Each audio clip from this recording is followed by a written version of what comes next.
안녕하십니까. 이병기 선교사입니다. 조종사 출신 선교사가 전하는 예수님 이야기 5월 네 번째 주일 말씀입니다. 오늘 말씀 나눌 내용의 제목은 하나님의 자녀가 된다는 것은 무슨 뜻인가 이렇게 정했고요. 성경 말씀으로는 갈라디아서 4장 7절 그러므로 내가 이후로는 종이 아니요 아들이니 아들이면 하나님으로 말미암아 유업을 받을 자니라. 예수님을 믿는 우리는 하나님이 아들이 되고 하나님이 딸이 된다는 말씀입니다. 저는 이 말씀이 너무 좋기 때문에 하나님을 아버지라고 부르면서 기도하는데요. 일부 목사들은 자기 자신을 주의 종이라고 부르면서 하나님을 주님이라고 부르기를 좋아합니다. 그렇다면 상식적으로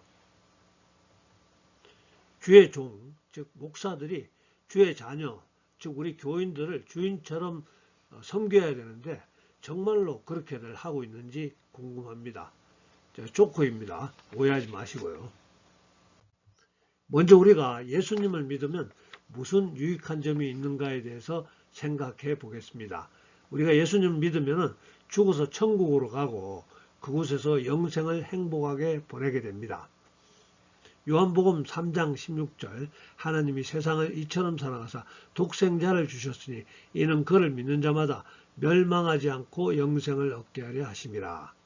그리고 우리가 예수님을 믿으면 이 세상에서는 하나님의 자녀가 되어서 영접하는 자, 곧 그 이름을 믿는 자들에게는 하나님의 자녀가 되는 권세를 주셨으니 하나님의 자녀가 되어서 하나님의 보호와 인도하심을 받아서 당당하게 살아가게 된다는 겁니다. 우리가 예수님 믿어서 하나님의 자녀가 되는 것, 또 죽어서 천국에서 영생을 누린다는 것, 얼마나 반갑고 기쁜 소식인지 모르죠. 그래서 오늘 이 시간에는 우리가 예수님을 믿어서 하나님의 자녀가 된다는 것, 무슨 뜻인가를 신약 성경 갈라디아서를 가지고 조금 더 생각해 보는 시간 갖겠습니다. 갈라디아서는 바울의 서신서 중 가장 먼저 쓰여진 편지인데요. 갈라디아 지역은 바울이 1차 선교 여행 기간 동안 바나바와 함께 전도했던 지역이고요. 바울은 1차 선교 여행을 마치고 안디옥으로 돌아왔는데 얼마 후 갈라디아 교회에 들어온 거짓 교사들이 다른 복음을 퍼뜨리고 있다는 소식을 듣게 되었습니다. 갈라디아 교회는 바울과 바나바의 복음을 듣고 예수 믿게 된 이방인들이 많이 있었는데요. 그리고 바울이 처음에 전한 복음은 누구든지 예수님을 믿으면 의롭다함을 받고 하나님께 온전히 받아들여진다는 것이었습니다.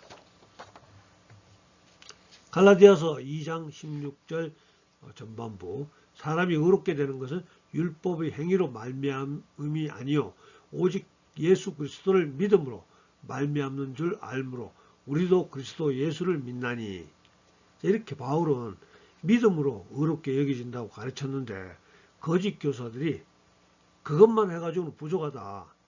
유대인 그리스도인처럼 할례를 비롯한 여러 가지 모세 율법을 준수해야지 그래야지 의롭게 되고 하나님께 받아들여질 수 있다고 주장했습니다. 그래서 바울이 거짓 교사들이 꾀임에 넘어가서 율법으로 돌아가려는 갈라디아 교회를 향해서 뒤로 돌아가지 말라 이런 뜻으로 이 편지를 쓰게 된 겁니다. 먼저 바울은 자기도 원래는 율법을 매우 중요하게 생각했던 유대교 바리새인이었고 예수 믿는 사람들을 잡아 죽이던 임무를 하던 사람이었는데 그날 예수 믿는 사람 잡으러 가던 다메섹 도상에서 부활하신 예수님을 직접 만났기 때문에 크리스천이 되어서 이렇게 복음을 전하게 되었다고 고백하고 있고요. 두 번째로는 예루살렘에 있는 다른 예수님의 제자들도 자기를, 즉 바울을 예수님 제자로 다 인정해 주고 있다는 것을 강조하고 있습니다. 그리고 바울은 계속해서 예수님이 이 땅에 오시기 전까지는 어쩔 수 없이 초등학문인 율법의 종으로 살았어야만 했었지만 이제 아니다. 이런 뜻으로 갈라디아서 3장 25절에서 26절 믿음이 온 이후로는 우리가 초등교사 아래에 있지 아니하도다. 너희가 다 믿음으로 말미암아 그리스도 예수 안에서 하나님의 아들이 되었으니. 즉 이전에는 율법이라는 초등학교 교사의 종이었지만 예수님 때문에 하나님의 자녀가 되었다는 것입니다. 그렇다면 자 그러면서 로마 시대 후견인 제도를 비유로 들어가지고 우리가 율법의 종살에서 벗어났음을 이렇게 소개하고 있습니다. 갈라디아 4장 1절에서 2절 내가 또 말하노니 유업을 이을 자가 모든 것의 주인이나 어렸을 동안에는 종과 다름이 없어서 그 아버지가 정한 때까지 후견인과 청지기 아래에 있나니. 로마의 귀족들은 상속자인 아들이 만 14세가 될 때까지는 후견인에게, 또 25세가 될 때까지는 청지기에게 아들이 모든 재산 관리를 맡겼다고 합니다. 그러니까 아들은 자기 몫의 재산에 대한 독립적인 권한을 그 나이가 지나야 행사할 수 있었다는 거죠. 자, 그때까지는 일거수일투족을 통제받아야 했기 때문에 바울은 그 상태를 종과 다름이 없다고 표현했습니다. 갈라디아서 4장 3절에 이와 같이 우리도 어렸을 때 이 세상의 초등학문 아래에 있어서 종노릇 하였더니. 자, 우리가 어렸을 때는, 즉 복음을 몰랐을 때는 바로 이와 같았다는 것입니다. 유대인들은 율법의 종노릇을 하였고 이방인들은 이 세상의 초등학문 아래에서 종노릇 했다는 겁니다. 이 세상 초등학문에 대해서 조금 더 소개해 드리겠습니다. 우리나라 이시조선 때 유교라는 초등학문의 종이었던 때가 있었습니다. 자, 상강오륜을 지키는 것을 매우 중요한 덕목으로 가르쳤는데요. 자, 유교의 창시자 공자는 각자가 분수를 알아서 자기 본분을 지킬 때 극심한 분쟁과 혼란이 멈추어진다고 생각했습니다. 자, 그래서 신하는 주군에 대한 충성을 바치고 자식이 부모에 대한 효도를 다하고 아내가 지아비에 대한 정절을 지키고 그리고 나이 어린 사람들이 나이 많은 사람들을 공경해야 한다. 또한 제자는 스승을 임금과 아버지처럼 모셔야 한다. 그리고 이런 내용을 삼강오륜이라는 틀로 만들어서 백성들이 그것을 지키도록 권장했었습니다. 그래서 21세기인 지금도 장관이나 참모들이 대통령에게 반대 의견을 개진하면 감히 신하가 주군에게 대어든다고 무슨 대역죄인 취급을 하면서 온갖 돌팔매질을 해댑니다. 또한 이시조선 때 심효라고 불리는 대단히 촌스러운 관습이 있었는데요. 죽은 부모님께 효도한답시고 돌아가신 부모의 묘 옆에 운막 짓고 3년간이나 묘를 돌보는 행사를 했습니다. 나라에서 권장까지 했다고 합니다. 지금도 심효살이 하는 사람이 있다고 하네요. 정말 유치한 초등학문입니다. 이와 같은 우리나라의 초등학문보다 더 유치한 초등학문 하나 소개하겠습니다. 인도의 카스트 제도입니다. 카스트 제도는 기본적으로 사제, 또 귀족과 무사, 평민, 노예라는 4가지 계급이 존재하고요. 자손 대대로 그 계급이 유전됩니다. 왜냐하면 인도의 힌두교는 윤회설을 믿고 있는데 사람이 착하게 살면 다음 생에 더 좋은 신분으로 태어나고 악하게 살면 나쁜 신분으로 태어난다는 주장을 하고 있습니다. 근데 실제로는 4가지 계급만 있는 게 아니고 수천 개의 계급이 존재하고 그 중에서 불가촉 천민이라고 최하층 사람이 인도 인구 중에 16%나 된다고 합니다. 불가촉 천민을 다룬 소설 하나 조금 소개하겠습니다. 소설 이야기입니다. 스미타는 인도에서 불가촉 천민으로 태어났다. 그는 평생 타인의 분변을, 똥을 맨손으로 치우며 살아야 한다. 자신의 어머니가 그랬고 어머니의 어머니가 그랬듯이 그가 가진 단 하나의 꿈은 딸에게 글을 가르치는 것이다. 그러나 불결하고 불길한 존재로 여겨져 타인과 접촉은커녕 눈도 마주쳐서는 안 되는 달리트 신분으로는 이루기 어려운 꿈이다. 몇 날 며칠을 남편 설득하고 또 브라만 선생에게 그가 가진 모든 재물을 바쳐서 겨우 딸을 학교에 보낼 수 있게 되었다. 하지만 등교 첫날 딸은 등에 새빨간 매질 자국을 남긴 채 집으로 돌아왔다. 학교에서 선생이 딸에게 신분에 맞게 바닥을 청소하라고 명령했고 딸은 그 명령을 거부했다고 했고 그 대가는 선명하게 그어진 상처들이었다. 자, 스미타는 딸이 너무나 안쓰러우면서도 오히려 자랑스러웠다. 이제 6살, 서 있어도 머리가 의자 높이를 겨우 넘기는 작은 아이가 가장 높은 계급 신분인 브라만을 꼿꼿이 바라보면서 자신의 의견을 말했다고 한다. 하지만 남편은 딸이 잘못했다고 말한다. 가서 빌어야 한다고. 청소를 조금 하면 어떠냐고. 그 정도야 별거 아니라고. 스미타는 딸에게 굴종을 요구하는 선생과 남편을 보며 새로운 결심을 한다. 이곳을 떠나야 한다. 태어난 마을을 떠나는 것은 목숨을 걸어야 하는 일이다. 스미타는 도망쳤다가는 강간당하고 목매달아 죽임을 당할 것이라는 겁을 주는 남편을 잠든 틈을 타 딸의 손을 잡고 한밤중에 도주를 시작한다. 여기까지만 하겠습니다. 참 나쁜 초등학문이죠. 21세기 지금도 이런 제도가 있는 종교, 이런 민족, 이런 나라가 있습니다. 다시 갈라디아 말씀으로 돌아갑니다. 이렇게 유대인들은 율법의 종노릇을 하였고 이방인들은 이 세상의 초등학문 아래에서 종노릇하고 있을 때 갈라디아서 4장 4절 5절 때가 참에 하나님이 그 아들을 보내사 여자에게서 나게 하시고 율법 아래에 나게 하신 것은 율법 아래에 있는 자들을 속량하시고 우리로 아들의 명분을 얻게 하려 하심이라. 때가 되자 하나님께서 독생자 예수님을 우리에게 보내주셨습니다. 그 아들을 율법 아래에서 나게 하셔서 아들로 하여금 율법의 저주를 우리 대신 받게 하셨습니다. 뿐만 아니라 율법의 모든 요구를 아들로 하여금 우리 대신 성취하도록 하셨습니다. 그 결과는 율법 아래에 있는 자들을 속량하시고 우리로 아들의 명분을 얻게 하려 하심이라. 첫째는 율법 아래에 있는 자들을 속량하신다는 겁니다. 속량이란 값을 대신 치르고 풀려나게 하는 뜻입니다. 노예 주인에게 몸값을 대신 지불하고 노예를 자유롭게 하는 것처럼 예수님이 우리 몸값을 십자가에서 흘리신 피로 대신 치러 주셨습니다. 그 결과는 우리는 율법으로부터 자유하게 되었고요. 더 이상 의무와 금기 조항으로 가득 찬 율법에 매일 필요가 없게 되었습니다. 우리는 더 이상 악한 지도자에게 충성하지 않아도 됩니다. 우리는 더 이상 돌아가신 부모에게 효도하겠다고 무덤 옆에 움막 짓고 3년간 무덤 지키지 않아도 됩니다.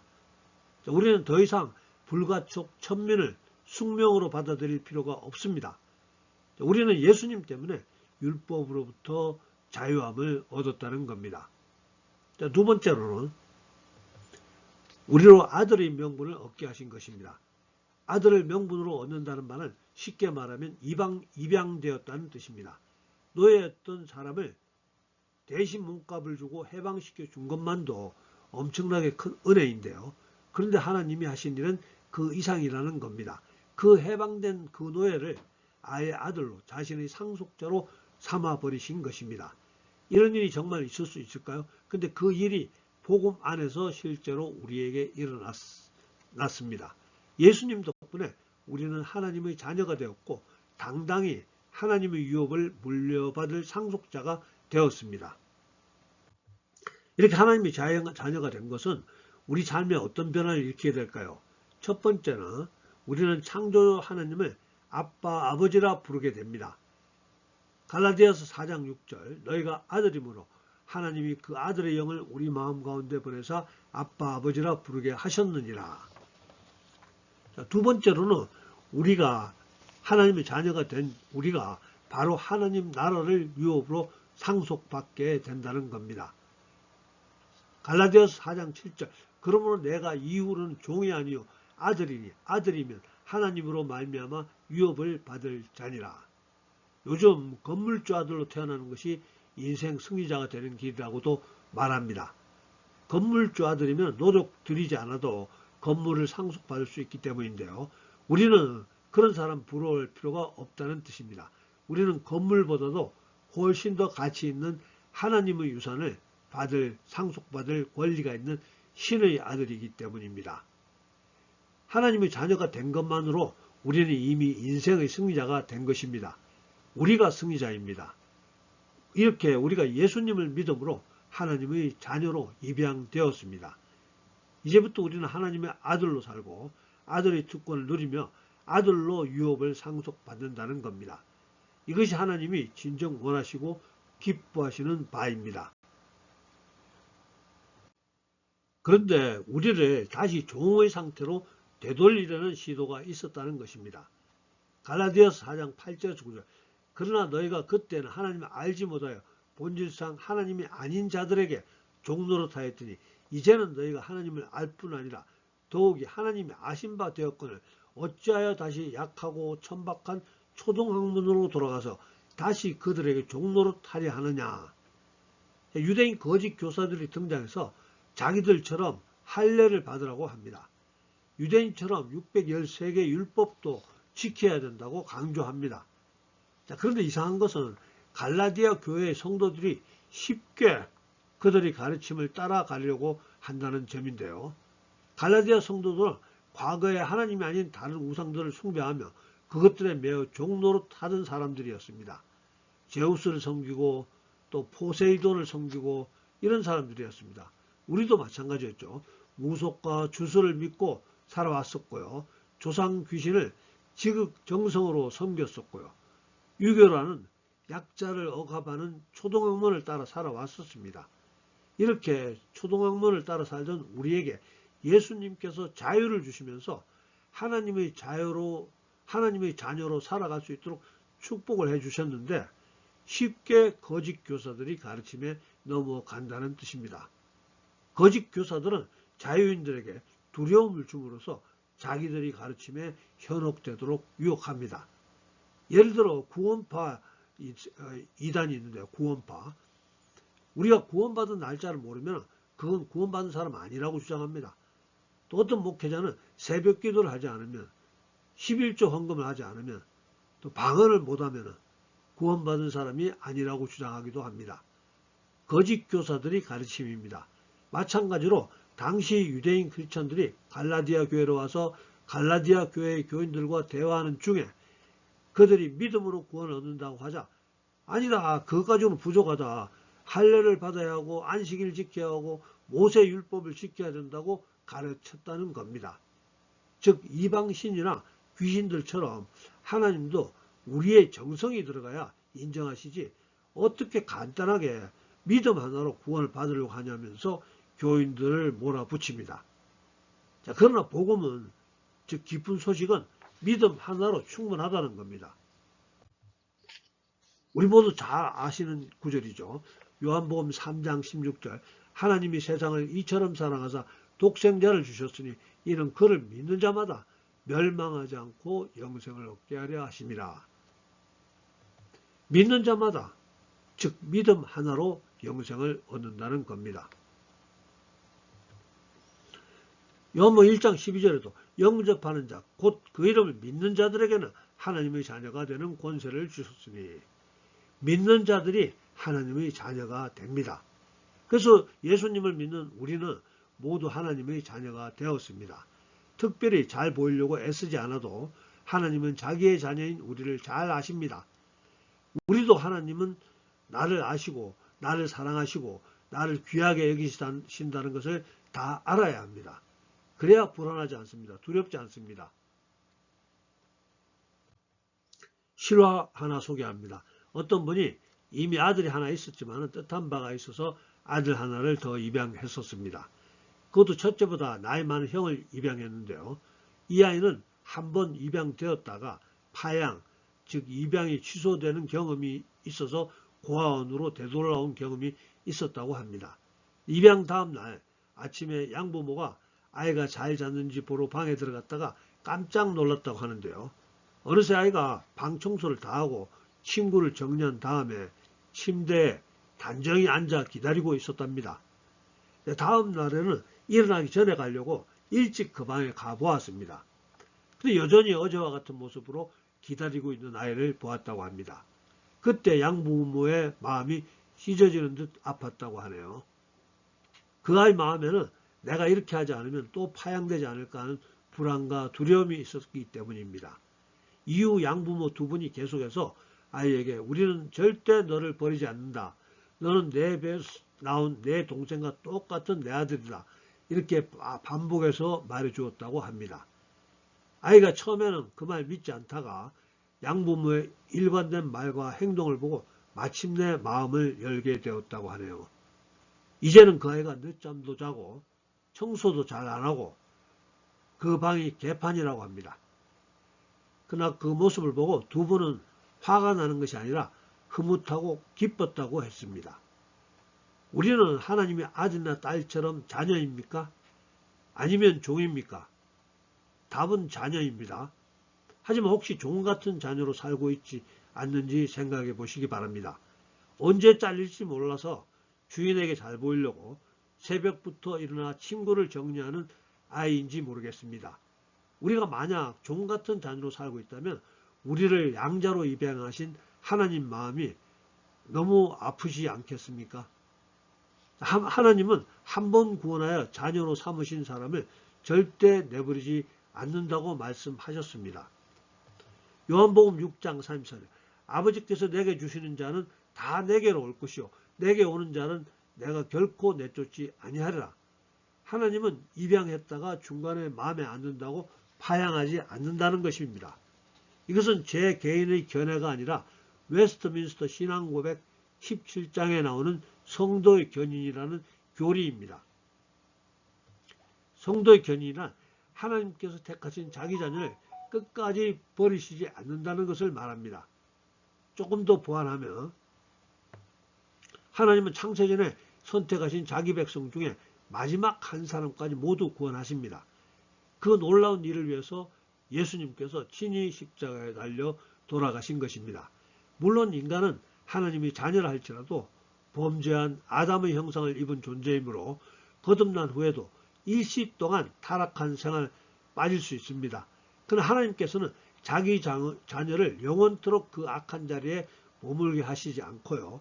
인간의 타락에도 불구하고 하나님은 끝까지 인내하시면서 이 세상의 모든 자기 자녀들을 영원한 천국으로 데려가신다는 것입니다.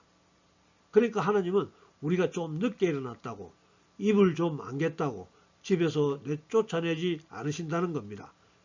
물론 하나님은 우리가 정신 차리도록 징계도 하시지만 그것이 하나님과 우리 사이에 이미 형성된 부자관계, 부녀관계를 근본적으로 위태롭게 하지는 않는다는 것입니다.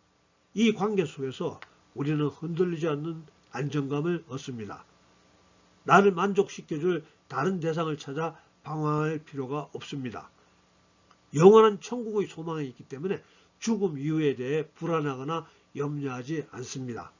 이것이 바로 하나님의 자녀로 사는 모습인 것입니다. 할렐루야. 기도하겠습니다.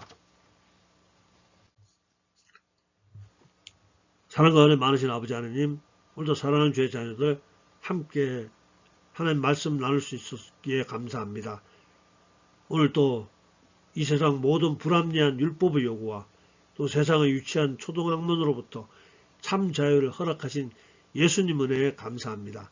아버지 하나님, 우리가 예수님 은혜로 참 자유를 얻었음에도 우리를 두렵게 해서 다시 율법과 초등학문의 종살이 시키려는 악한 자들의 시도에 조금도 흔들리지 않도록, 현혹되지 않도록 주님 붙잡아 주시옵소서.